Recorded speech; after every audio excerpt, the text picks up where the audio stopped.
Flowering പ്ലാന്റുകളെ ഇഷ്ടപ്പെടുന്നവർക്ക് easy ആയിട്ട് maintenance കുറഞ്ഞ് ചെയ്യാൻ പറ്റിയ ഒരു ചെടിയാണ് ആന്തൂറിയം. ആന്തൂറിയം ഹൈബ്രിഡ് വലിയ പൂക്കളും വലിയ ചെടികളും ആയിട്ടുള്ള ഒരുപാട് വ്യത്യസ്ത കളറുകളിൽ നമ്മുടെ കയ്യിൽ അവൈലബിൾ ആണ്. അപ്പോൾ നിങ്ങൾക്ക് ഇതിൽ ഏത് ആന്തൂറിയാണ് ഇഷ്ടപ്പെട്ടത് എന്ന് വെച്ചാൽ ആ ഒരു ആന്തൂറിയത്തിൻ്റെ സ്ക്രീൻഷോട്ട് എടുത്ത് ഞാൻ മുകളിൽ കാണിക്കുന്ന വാട്സപ്പ് നമ്പറിലേക്ക് സെൻഡ് ചെയ്യുക. ഓരോ ആന്തൂറിയത്തിൻ്റെ റേറ്റും അതിൻ്റെ സൈഡിൽ ചേർത്തിട്ടുണ്ട്. മിനിയേച്ചർ ആന്തൂറിയല്ല, ഹൈബ്രിഡ് ആന്തൂറിയങ്ങളാണ് കേട്ടോ. റെഡും പിങ്കും പീച്ച് വൈറ്റ് വയലറ്റ് എന്നിങ്ങനെയുള്ള ഒട്ടുമിക്ക കളറുകളും നമ്മുടെ കയ്യിൽ ഇപ്പോൾ അവൈലബിൾ ആണ് കേട്ടോ.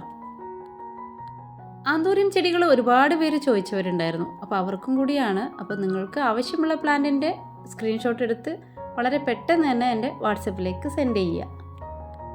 എന്താല്ലേ, നിങ്ങൾ വീഡിയോ കണ്ട് അവസാനം ഒരു ലൈക്ക് ഇട്ടിട്ട് പോകണം കേട്ടോ. സബ്സ്ക്രൈബ് ചെയ്യാത്തവരാണെങ്കിൽ ഒന്ന് സബ്സ്ക്രൈബും കൂടെ ചെയ്യണേ, മറക്കരുത്.